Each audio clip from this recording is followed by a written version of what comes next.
반갑습니다, 여러분. 오늘은 교회 절기로 대림절입니다. 대림이라는 말은 라틴어 어드벤투스라는 단어에서 유래가 되었습니다. 대림, 그 뜻은 오심, 나타남이라는 뜻을 가지고 있습니다. 그래서 대림절은 성탄절 4주 전에 예수님의 그 성탄과 다시 오심을 기다리는 절기입니다. 그런데 여러분, 예수님이 이 땅에 왜 오셨을까요? 예수님이 왜 오셨습니까? 예수님이 이 땅에 오신 목적은 우리가 예수님의 이름의 의미에서 예수님이 이 땅에 오신 그 이유를 우리는 알 수가 있습니다. 오늘 본문은 예수님의 이름에 대한 설명입니다. 아들을 낳으리니 이름을 예수라 하라. 이는 그가 자기 백성을 그들의 죄에서 구원할 자이시니라 하니라. 이 땅에 예수님이 오신 이유입니다. 저와 여러분 그리고 우리의 죄를 사해 주시고 우리를 구원하시기 위해서 예수님이 이 땅에 오셨습니다. 그러면 예수님이 우리의 죄를 사해 주시고 구원하시기 위해서 이 땅에 오셨는데 죄는 또 무엇일까요? 죄란 무엇일까요? 성경이 말하는 사람의 정체성에 관한 이야기가 있습니다. 성경은 모든 사람은 죄인이라고 이야기를 하고 있습니다. 성경을 한번 찾아보겠습니다. 로마서 3장 23절의 말씀입니다. 다 같이 한 목소리로 봉독하시겠습니다. 모든 사람이 죄를 범하였음에 하나님의 영광에 이르지 못하더니. 성경은 당신은 누구입니까? 라는 이 질문에 대해서 대답하기를 당신은 죄인입니다 라고 성경은 대답을 합니다. 여러분은 죄인입니까? 당신은 죄인입니까? 그런데 이 사실 이 질문은 많은 혼란과 오해를 낳기도 했습니다. 왜냐하면 당신은 죄인입니까? 라는 이 질문을 할 때에 질문을 하는 사람은 자기는 어렵다고 생각하는 것 같은 그런 뉘앙스가 있어서 이 질문을 받는 사람은 불쾌하고 거부감을 느끼기도 합니다. 우리가 전도를 하면서 어떻게 전도를 합니까? 당신은 죄인입니다 라고 이야기를 하죠. 그러면 자신은 마치 죄가 없는 것처럼 그렇게 말하는 것처럼 들려서 당신은 죄인입니다 라고 그렇게 듣는 사람들의 마음이 불편하다는 말입니다. 그런데 이것은 성경에서 말하고 있는 그런 의도가 결코 아닙니다. 사실 우리가 복음을 전하고 전도를 하면서 당신은 죄인입니다 라는 말을 할 때에 성경에서 말하는 것과는 많은 차이가 있습니다. 성경에서 이야기하고 있는 오늘 모든 사람이 죄를 범하였음에 당신은 죄인입니다 하는 말은 죄된 상태를 이야기하고 있는 것이 아니라 죄의 결과를 이야기하고 있습니다.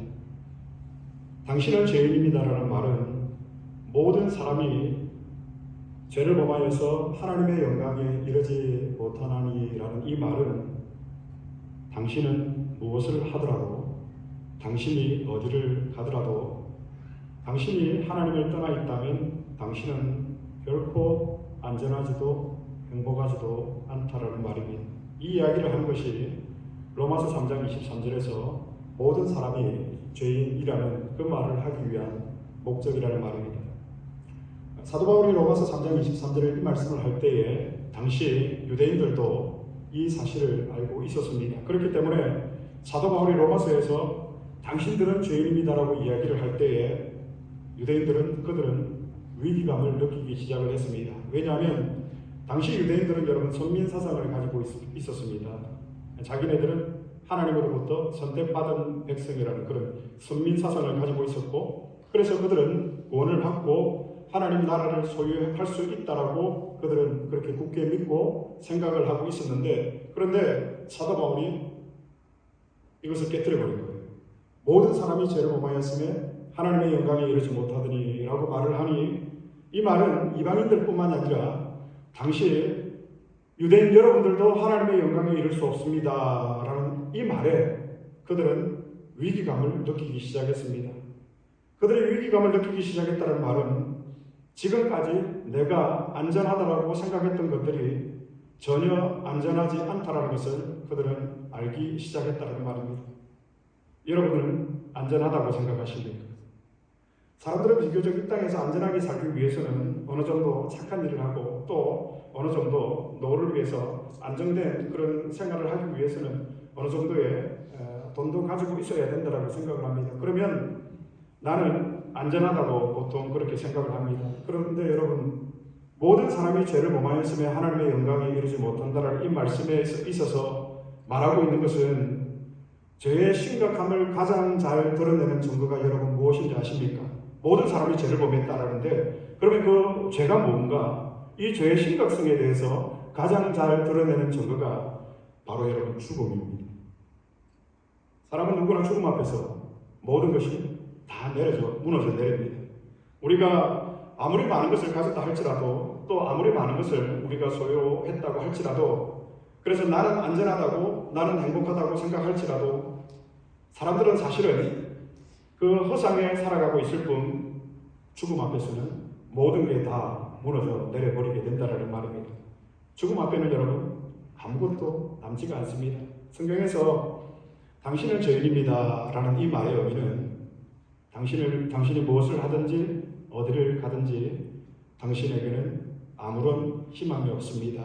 이 말이 당신은 죄인입니다 라는 말입니다. 그래서 하나님께서 우리를 너무 사랑하셔서 그 독생자 아들 예수 그리스도를 주시고, 그 아들 되시는 예수 그리스도가 우리를 모든 죄에서 구원해 주신 것입니다.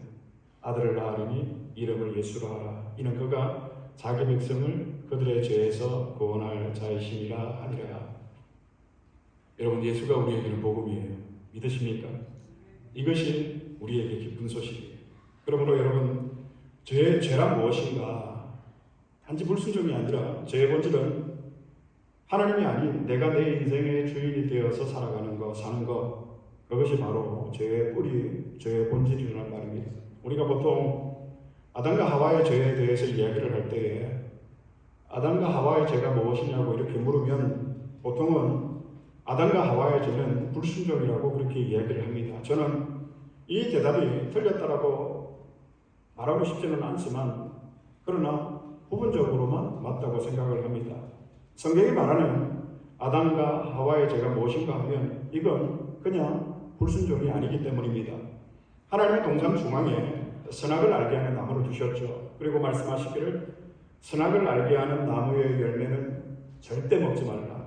내가 먹는 날에는 정녕 반드시 죽으리라. 그런데 아담과 하와는 이 동산 중앙에 있는 선악과를 알게 하는 열매를 따먹었습니다. 그래서 하나님께서 화를 내시면서 도대체 내가 좀 먹지 말라고 했으면 말을 듣고 안 먹어야지, 이렇게 말을 안 들으니 지옥에나 보내야 되겠다. 그래서 만약에 하나님이 우리를 심판하셨다면 그 이유는 선악과를 먹었기 때문에 그게 불순종의 죄입니다. 그런데 아담과 하와가 여러분 불순종한 이 죄의 뿌리를 자세히 살펴보면 이건 단순히 하나님이 시키는 대로 하지 않았기 때문에, 그래서 하나님께서 몹시 화가 나셨다?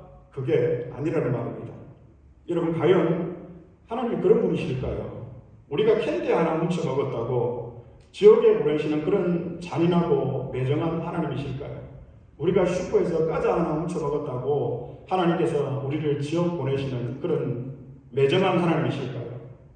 사탄이, 뱀이 처음 하와를 찾아와서 이야기를 합니다. 그 첫 마디가 뭐였죠, 여러분? 성경 한번 찾아보겠습니다. 창세기 3장 1절입니다. 다 같이 한 목소리를 공동하시겠습니다. 그런데 뱀은 여호와 하나님이 지으신 하나님이 참으로 너희에게 동산 모든 나무의 열매를 먹지 말라 하시느니라. 보십시오, 여러분. 이 사탄의 거짓말을 보십시오. 하나님이 정말로 너에게 동산에 있는 아무것도 먹지 말라 하시던 거짓말입니다. 뱀이 이야기합니다. 너 아무것도 먹을 수 없지. 너 아무것도 할 수 없지. 그러자 하와가 대답합니다. 아닌데, 다른 것은 다 먹어도 되는데, 그런데 그것만, 동산 중앙에 있는 그 열매만, 선악과만 먹지 말라고 했어. 하와는 있는 그대로 대답을 했습니다. 그리고 이 하와의 대답에 사탄이 다시 말하기를, 그건 내가 선악과를 먹으면 내 눈이 밝아져서 네가 누구처럼? 하나님처럼 될까봐. 그래서 하나님이 먹지 말라고 한 거야. 하나님처럼 될까봐. 그러면 여기에서 사단이 말한 내가 하나님처럼 될 것이기 때문에 라는 이 말의 뜻은 무엇일까요? 내 인생의 주인이 내가 될 것이기 때문에, 그래서 하나님이 그거 싫어서 그거 먹지 말라고 한 거야. 내 인생의 주인이 네가 되어서 살 것이기 때문에, 그래서 하나님이 먹지 말라고 한 거야. 이 말을 듣고 하와가 선악과를 먹죠.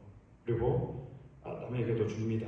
그러니까 결국 여러분, 이건 불순종이긴 하지만 성경이 말하는 이 불순종, 죄의 본질, 죄의 뿌리는 아담과 하와가 하나님 안에 있어도 이제 더 이상 안전하지 않다고, 나는 행복하지 않다고 생각을 해서 하나님을 떠나서 내 인생의 주인이 이제는 내가 내 인생의 주인이 되겠다라고 하는 것이 바로 죄의 뿌리, 죄의 본질, 죄의 시작이라는 말입니다. 현재 여러분의 인생은 주인은 누구이십니까? 여러분 삶, 여러분의 재물, 여러분의 시간, 여러분의 건강, 그 모든 것의 주인은 누구이십니까? 우리는 하나님 안에 있을 때 우리가 가장 안전하고 가장 행복할 수 있음에도 불구하고 사람들은 생각하기를 나는 하나님 때문에 안전하지 못하고 행복하지 못하다라고 생각을 합니다.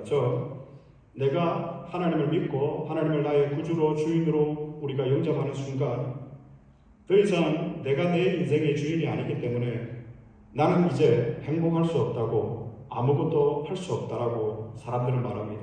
그러니까 여러분, 이 죄는 굉장히 큰 죄입니다.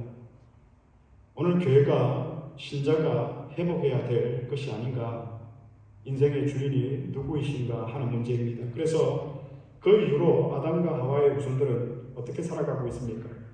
살아가면서 모두 다 자기 인생의 주인이 자기가 되어서 살아가고 있다라는 말입니다.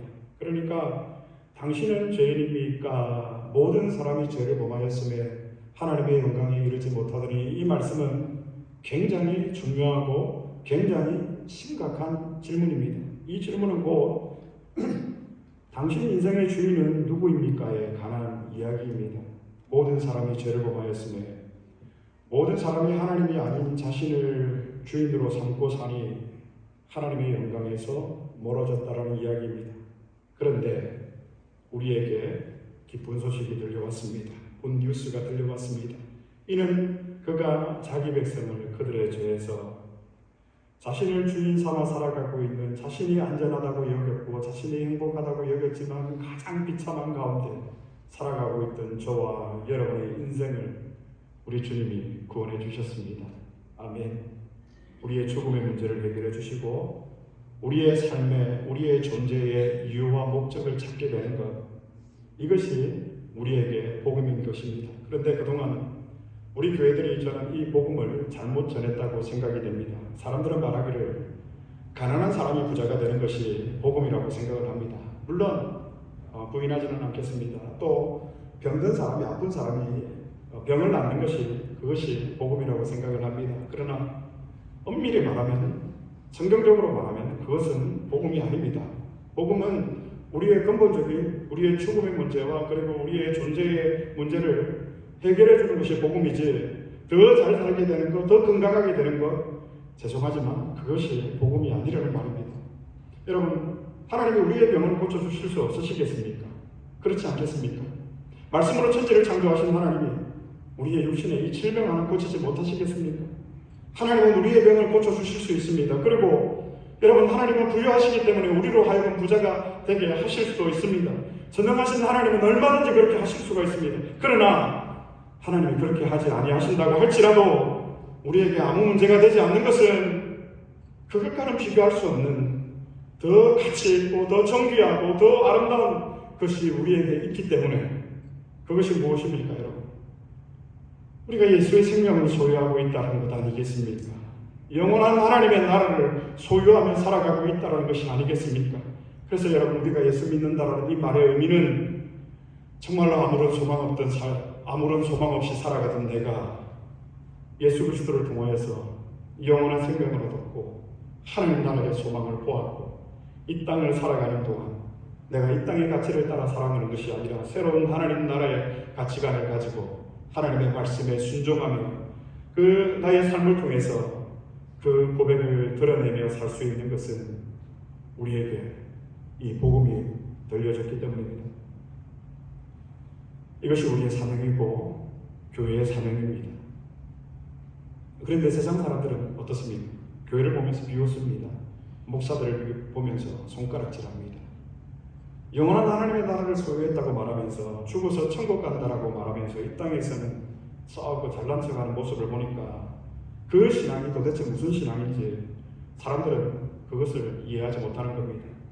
여러분, 우리가 하나님을 신뢰한다는 것은 우리의 어떠한 마음 상태를 이야기하는 것이 아니라 사실은 우리가 그 주님을 붙들고 살아가지만 그래서 우리의 마음에 때론 의심이 생기기도 하고 불안이 밀려오기도 하고 두려움이 엄습해 오기도 합니다. 마태복음 6장에서 주님은 그래서 이렇게 말씀하셨습니다. 무엇을 먹을까? 무엇을 마실까? 무엇을 입을까? 주님은 염려하지 말라 하셨습니다. 주님이 이 말씀을 하실 때는 저는 염려하면 안 된다라는 명령이나 경고로 하신 말씀이 아니라 오히려 우리에게 위로의 말씀을 해주신 거라고 저는 생각합니다. 이 말씀을 하시고 난 다음에 어떻게 말씀하시죠? 너희는 먼저 그의 나라와 그의 의를 구하라. 그리하면 이 모든 것을 너희에게 다 하시리라.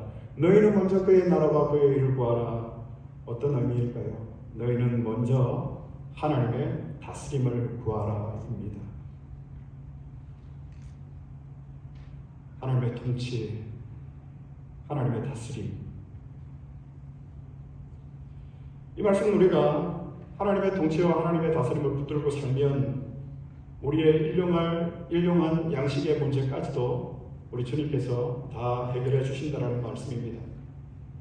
영국의 존 버년이 지은 철로 역정이라는 책이 있습니다. 이 책에 보면 순례자가, 그리스도인이라는 순례자가 순례의 길을 가는데 굉장히 지쳐 있습니다. 그런데 길을 가는 중에 굉장히 크고 잘 가꾸어지고 아름다운 정원을 만나게 됩니다. 그렇게 이 순례자가 정원 앞에 서 있습니다. 그런데 정원 안에 있는 정원지기가 이 손짓을 하면서 순례자에게 들어오라고 합니다. 그래서 이 순례자는 그 정원 안으로 들어가려고 하는데 웬걸요? 이 정원 문 앞에 사자가 한 마리 있는 거예요. 그러니 이 순례자는 정원 안으로 들어갈 수가 없었습니다. 들어가서 쉬고 싶지만 사자 때문에 이 순례자는 무서워서 벌벌 떨고 있습니다. 그런데 정원 안에 있는 정원지기가 계속해서 괜찮다고 돌아오라고 손짓하는 겁니다. 그러면서 사자를 한번 잘 보라는 겁니다. 그래서 이 순례자가 사자를 유심히 자세히 봤더니 이 사자가 아주 굵은 쇠사슬에 묶여있는 것이었습니다. 그러니까 사자가 아무리 어른거리고 이 순례자를 향해서 달려들어도 순례자를 사자가 물거나 피할 수는 없는 것이죠. 그래서 순례자는 그 사실을 알고 다시 용기를 내어서 한 발짝 정원 안으로 걸어 들어갑니다. 그런데 머리로는 알겠는데 사자가 어른거리면서 덤벼드니까 도저히 겁이 나서 그 정원 문을 지나갈 수가 없었던 것입니다. 정원지기는 계속 안에서 오라고 괜찮다고 격려를 합니다. 이쪽 괜찮아 들어오라고 합니다. 그래서 순례자는 무섭고 불안하고 두렵지만 그 약속의 말씀만 믿고 순례의 길을 걸어가는 것입니다. 내가 물 가운데 지날 때에 내가 너와 함께 하겠고 내가 불 가운데 지날 때에 불이 너를 태우지도 사르지도 못하리라. 이 약속을 믿고 한 발짝 움직이고 있는 그 모습, 이것이 여러분 하나님이 주인 되시는 그리스도인의 모습이 아니겠습니까? 그러니까 그리스도인이라고 아무 문제가 없는 것이 아닙니다. 성도의 삶에는 항상 갈등과 고민이 있습니다. 저는 믿지 않는 자들보다 더 많은 갈등과 고민이 있지 않나 그렇게 생각을 합니다. 왜냐하면 우리가 가는 이 길이 좁은 길이기 때문입니다. 예수 믿지 않는 사람들이 그래서 우리에게 말을 합니다. 하나님 보여줘. 그럼 내가 예수 믿을게 라고 얘기를 합니다. 네가 보여주기만 하면 내가 믿을게. 이 질문을 받고 교회는 보통 뭐라고 답했죠? 아니 그냥 믿어. 하나님을 믿는 건 그냥 안 보고 믿는 거야. 그게 진짜 믿음이야. 아니면 협박을 하죠. 하나님 보여달라고. 내가 하나님 지금 보여주면 너 하나님 보면 죽어. 그래서 내가 하나님 못 보여주는 거야. 이렇게 얘기를 하죠. 틀린 말은 아니지만 지금 이 시대 사람들이 교회를 향해서 기대하고 있는 것을 우리가 제대로 이해하고 있지 못하다고 저는 생각이 됩니다. 세상 사람들이 하나님을 보여달라고 말할 때 그 말은 여러분 하나님의 존재를 증명해 달라는 말이 아니에요. 세상 사람들이 우리를 향해서 교회를 향해서 하나님을 보여달라고 하는 그 말의 의미는 하나님의 임재를 보여달라는 말. 다시 말해서 내가 정말 목사고 내가 정말 성도고 직분자고 그리스도인이라면 내가 정말 그래서 하나님을 믿는다면 네 안에 하나님 계시다는 걸 보여줘. 그 하나님의 임재를 너희의 삶을 통해서 보여달라고 세상은 오늘 얘기를 하고 있는데 우리는 하나님의 존재에 대해서 그냥 지적인 동의, 그냥 믿어. 우리는 그것을 보여주지 못하면서 자꾸 하나님만 보며 죽는다고 그렇게 말만 하니 여러분 이거 정말 답답한 일 아닙니까? 그래서 세상이 교회를 향해서 비웃지 않나. 마지막으로 초대교회 이야기를 하고 마치겠습니다. 성경을 한 군데 찾아보겠습니다. 베드로전서 3장 15절의 말씀입니다. 베드로전서 3장 15절 말씀. 나가서 공독하시겠습니다. 너희 마음에 그리스도를 주로 삼아 거룩하게 하고 너희 속에 있는 소망에 관한 이유를 묻는 자에게는 대답할 것을 항상 준비하되 온유와 두려움으로 하고 소망에 관한 이유를 묻는 자에게는 대답할 것을 항상 준비하되 온유와 두려움으로 하고 소망의 이유를 묻는 자에게는 대답할 것을 항상 준비하되 온유와 두려움으로 하고. 여러분 초대교회가 전도하기가 어려웠을까요? 쉬웠을까요? 어려웠습니다.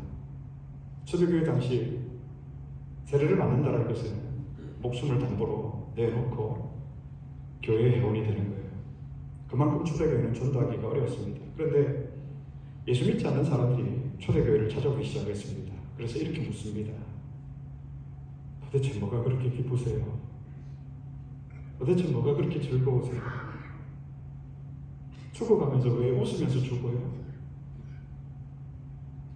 아빠가 죽어가는데 엄마 아빠가 왜 찬송을 불러요? 부자도 아니면서 왜 자꾸 나눠줍니까? 자기 앞가림도 못하면서 왜 남의 가정사를 챙깁니까? 이렇게 초대교회를 찾아와서 사람들이 묻는 거예요. 소망의 이유에 대해서 묻는 자들에 관하여는 온유와 두려움으로 하고 이 소망의 이유에 대해서 묻는 자들이 생겨났다라는 말입니다. 소망의 이유를 묻는 자들에게 대답할 것을 항상 준비하라. 여러분 오늘날 교회와 얼마나 다른지 모릅니다. 제가 중학교 시절에까지는 이런 은혜가 교회들이 있었던 것 같아요. 그래서 제 친구 어머니가 친구야 우리 성호 교회 좀 데려가라. 우리 병훈이 교회 좀 데려가라 그랬어요. 집에 놀러 가면. 그래서 지금 그 친구들이 교회를 다니고 있어요. 한 친구는 집사가 되어 있고. 그 당시에는 교회가 세상을 리드해 나갔어요. 하나님의 존재를 보여줘서 그런 게 아니라 하나님의 임재를 보여줬기 때문에 소망에 관한 이유를 묻는 사람들이 많았다라는 말입니다. 그런데 오늘 교회를 향해서 소망의 이유를 묻는 사람들이 얼마나 있을까요? 여러분 오늘 우리가 제대로 이제 복음을 전하고 전도를 하려면 세상 사람들이 우리가 세상 사람들을 찾아가서 전도하고 권하는 것이 아니라 세상 사람들이 우리를 찾아와서 물어야 된다고 저는 생각합니다. 뭐가 저렇게 기쁠까? 도대체 저 사람 안에는 뭐가 있을까? 그런데 우리에게는 여러분 기뻐할 만한 이유가 있습니다. 그것이 무엇이죠? 복음 아닙니까? 이는 그가 자기 백성을 그들의 죄에서 구원할 자이심이라. 예수 그리스도가 오신 목적입니다. 예수 그리스도가 오신 이유입니다. 저와 여러분 우리를 비참한 인생에서 구원하시기 위해서 예수 그리스도가 우리에게는 그래서 생명이기 때문에 이 영원한 생명이 우리 안에 있기 때문에 우리는 여러분 어떠한 고난 중에도 기뻐할 수 있다는 말입니다. 말씀을 맺겠습니다. 제가 알고 있는 우리의 신앙의 선배들을 한번 생각을 해보면 한 100년 전의 신앙의 선배들 말이죠. 이 땅에 한국에 처음 복음이 들어왔을 때 그 복음을 붙들고 그들은 정말 헌신과 희생의 삶을 살았던 것 같습니다. 그렇게 복음대로 하나님의 다스림 가운데 우리의 신앙의 선배들은 살았고 그래서 한국에 기독교가 뿌리 내리고 교회가 성장할 수 있었던 원동력이었던 것 같습니다. 그리고 저희 세대는 그 은혜와 성장을 누린 세대였습니다. 어릴 적 교회를 가보면 날마다 부흥사경회고 기도 모임이고 전도 나가고 그 신앙의 영향을 제가 받았습니다.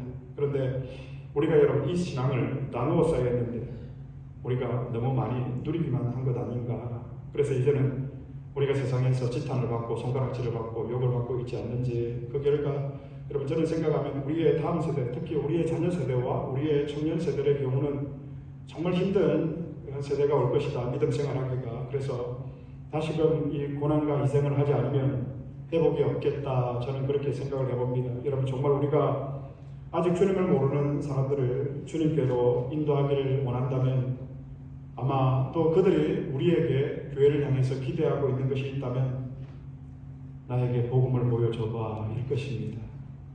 믿음이 뭔지 한번 보여줘봐. 하나님을 내게 한번 보여줘봐. 그리고 우리는 아무런 소망이 없던 내가 예수 그리스도의 은혜로 영원한 나라를 소망으로 받아서 그 영원한 나라를 붙들고 거기에 소망을 두고 우리는 살아가게 되었습니다. 이 놀라운 은혜, 이것을 우리가 예수 믿지 않는 사람들에게, 세상 사람들에게 보여줄 때 사람들은 우리 안에 있는 이 예수의 생명을 보면서 그들도 그 사람을 갖고 싶어 할 것입니다. 내가 믿는 하나님이라면 나도 믿고 싶구나. 그래서 예수 그리스도가 이 일을 위해서 저와 여러분 우리를 위해서 오셨습니다. 우리의 죽음의 문제와 우리의 인생의 궁극적인 모든 문제, 그 문제를 해결해 주시기 위해서 주님이 이 땅에 오셨습니다. 그러면 여러분 이제 우리에게 어떤 문제가 남을까요? 어떻게 하면 내가 주님을 기쁘게 할까? 어떻게 하면 나의 삶이 주님을 영화롭게 하고 주님을 기뻐하는 삶을 살아갈 수 있을까? 그냥 우리의 동의, 알아요. 저는 I think so가 아니라 내가 정말 주님을 신뢰하고 싶습니다. 내가 정말 주님의 다스림과 통치를 받고 싶습니다. 그래서 내 인생을 온전히 주님께 맡기고 싶습니다. 그 고백 끝에 틀림없이 여러분 거기에 만족이 있을 겁니다. 그리고 거기에 진정한 행복과 안정과 위로가 있습니다. 이것이 주님이 나를 찾아오신 목적입니다.